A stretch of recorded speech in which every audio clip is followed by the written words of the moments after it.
पूरे देश में ज्योतिर्लिंग, स्वयंभूलिंग, देवलिंग, ऋषिलिंग, प्राचीन जितने शिवालय हैं, श्रावण मास में सर्वत्र भीड़ होती है। और हर सनातनी की यह इच्छा होती है कि हम शिव जी को दूध चढ़ाएं। और दूध कौन सा चढ़ाता है? डेयरी वाला, बाजार का दूध। क्या वह दूध भगवान शिव पर चढ़ाने योग्य है?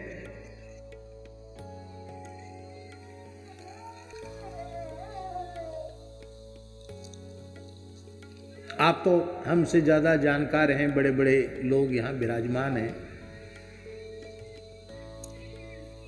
सरकारी रिपोर्ट थी, कई साल पुरानी बात बता रहे हैं, दूध के संबंध में जो रिपोर्ट सरकारी आई थी उसमें चिंता व्यक्त की गई थी कि भारत में गाय के माने दूध की जितनी खपत है, उत्पादन कितना है? तो खपत 100% है और उत्पादन 40% है। कितने प्रतिशत? तो 70% की पूर्ति किससे हो रही है? उत्पादन केवल 40% हो रहा है तो और 100% पूर्ति हो रही है। अभी आप चाहें कि हमको 100 क्विंटल दूध चाहिए तो आप ऑर्डर पहले से दीजिए, 100 क्विंटल दूध उपलब्ध हो जाएगा। गाय मिल नहीं रही, खोजने से दूध मिल नहीं रहा है, जितना चाहो उतना दूध ले लो। और घी की स्थिति तो ये है कि हमारे यहां ब्रज में पहले हाथरस का घी बड़ा प्रसिद्ध हुआ करता था। क्या? हाथरस का घी। हाथरस का घी का मतलब क्या है? उस जमाने में ब्रज में गोवंश बहुत अधिक था और घी की सबसे बड़ी मंडी हाथरस में थी। कलकत्ते तक, बिहार, बंगाल, जाने कहां कहां तक हाथरस से घी जाता था। और संदेह का कोई अवसर ही नहीं था। शुद्धतम बिलोना वाला गाय का घी, और अलग अलग मिलता था। ये भैंस का घी है, ये गाय का घी है, मिला हुआ नहीं मिलता था। भैंस का घी अलग, गाय का घी अलग। आपकी इच्छा है, भैंस का खरीदना चाहो भैंस का लो, गाय का लेना हो गाय का लो। और आपको सुनकर आश्चर्य होगा, हमारे महाराज जी बताते थे, पहाड़ी बाबा महाराज, कि घी बिकने आता था वृंदावन में मंगलवार को। मंगलवार को मंडी लगती थी घी की। जमुनापल्ली पार, हाथरस क्षेत्र, तमाम लोग आते थे अपनी अपनी मटकी में ताजा घी लेकर के। तो घी परीक्षण करो, फिर घी लो, खरीदो। तो 2-3 सेर घी खरीदने वाले लोग भी आधा पाव घी खा जाते थे, तब 1 सेर 1.5 सेर घी खरीदते थे। लोग घी चखाते थे, हमारा घी चख के देखो कैसा घी है। घी छको, फिर हाथ धो, फिर घी पसंद आया हो तो घी लो। उसकी कोई चखने की कोई कीमत नहीं होती थी कि चखने की कोई कीमत। 10 जगह घूम गया तो बोले पाव 1.5 पाव घी आदमी खा के आता था बाजार में।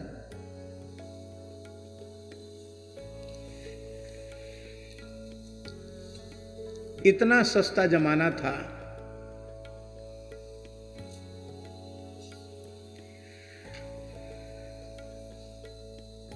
₹1 का 1.5 सेर,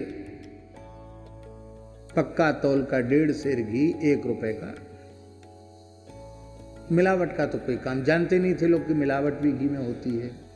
उस समय ये नहीं लिखना पड़ता था शुद्ध घी, क्योंकि लोग समझते नहीं थे कि घी में भी कोई अशुद्धि होती है। शुद्ध तो विशेषण तब लगाना पड़ा जब घी में मिलावट होने लगी। और अब शुद्ध घी भी विश्वास के योग्य नहीं है, स्थिति आ गई।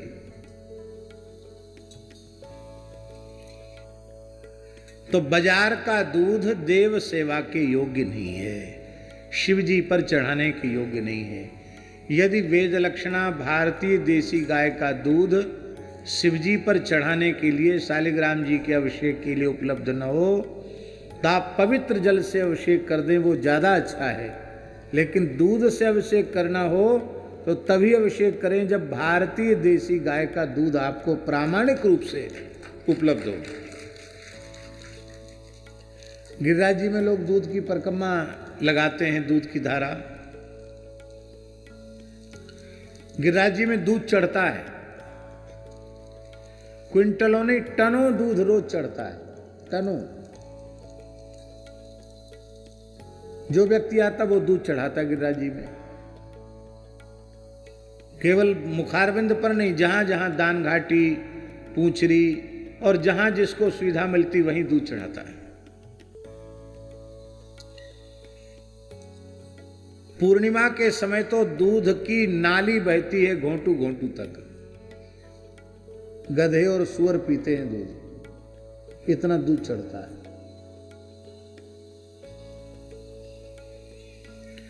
पर वो दूध कैसा है? भारतीय देसी गाय का दूध नहीं, वही बाजार का दूध। और दूध बेचने वाले क्या मिलाकर भगवान जाने दूध बना देते हैं, पता नहीं। हमारे सूरश्याम गौशाला के संस्थापक पूज्य श्री ठाकुरदास बाबा विराजमान थे। भगवत प्राप्त जीवन मुक्त सिद्ध संत थे। उनके शरीर में भयंकर जलन पैदा हो गई, खुजली, एकदम लाल पड़ गया शरीर, बड़ा कष्ट, भारी कष्ट, दवाई लेते नहीं। हम सभी लोगों को बड़ी पीड़ा थी बाबा के कष्ट को देखकर। एक दिन बाबा की सेवा में रहने वाले संत ने कहा, बाबा आपकी पीड़ा हमसे सही नहीं जाती है, आप बताओ आपके इस व्याधि के शमन का उपाय क्या है। तो बहुत पूछने पर उन्होंने कहा, गिरिराज जी में जो सिंथेटिक दूध लोग चढ़ा रहे हैं उससे गिरिराज जी के श्रीअंग में जलन हो रही है, दाह पैदा हो रहा है, उसका अनुभव मैं कर रहा हूँ, इसलिए मेरे शरीर में जलन है। जाओ, मेरे शरीर को स्वस्थ करने का यही उपाय है, सूरश्याम गौशाला का घी, सुंदर कपूर, शुद्ध कपूर मिला करके ले जाओ। रात्रि को सब शिलाओं पर जहाँ जहाँ दूध चढ़ता है पूरा घी से, कपूर से मालिश करके आओ। महाराज जी रात में लोग मालिश करके सवेरे बाबा ठीक हो गए। कैसे सिद्ध संत होंगे जिन्होंने भगवान के साथ कैसी एकात्मकता प्राप्त कर ली। तो हम लोगों ने भी गिरिराज जी का अभिषेक किया था, गो यात्रा निकली थी तो गिरिराज जी का अभिषेक किया था।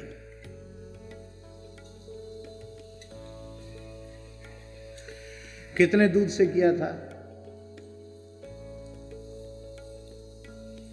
20 टन दूध आया था, 20-21 टन दूध। आप लोग कहेंगे आपने भी सिंथेटिक से किया होगा।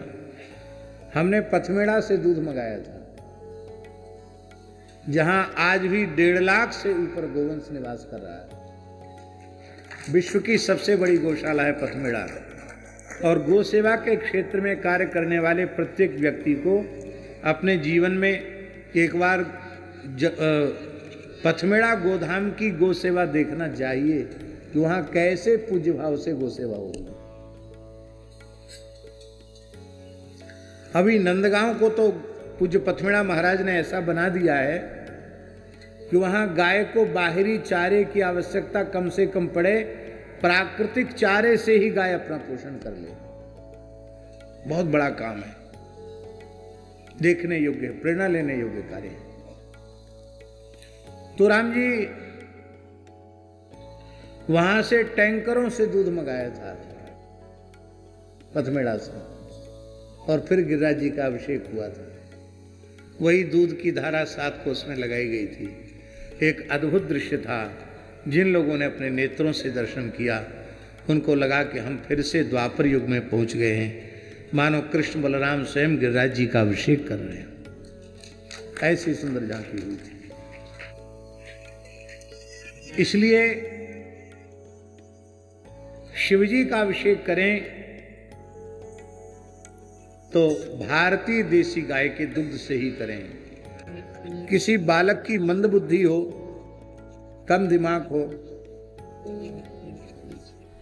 बहुत उत्तम मेधा प्राप्त करना चाहता हो, तो उस बालक के निमित्त यदि षडंग रुद्राभिषेक वेद लक्षणा भारतीय देसी गाय के दूध में मिश्री मिला करके मीठे दुग्ध से भगवान शिव का अभिषेक कराया जाए और कुछ काल तक लगातार अनुष्ठान चले, बालक के नाम गोत्र से संकल्प हो, तो निश्चित बालक विशिष्ट मेधा से युक्त हो जाएगा।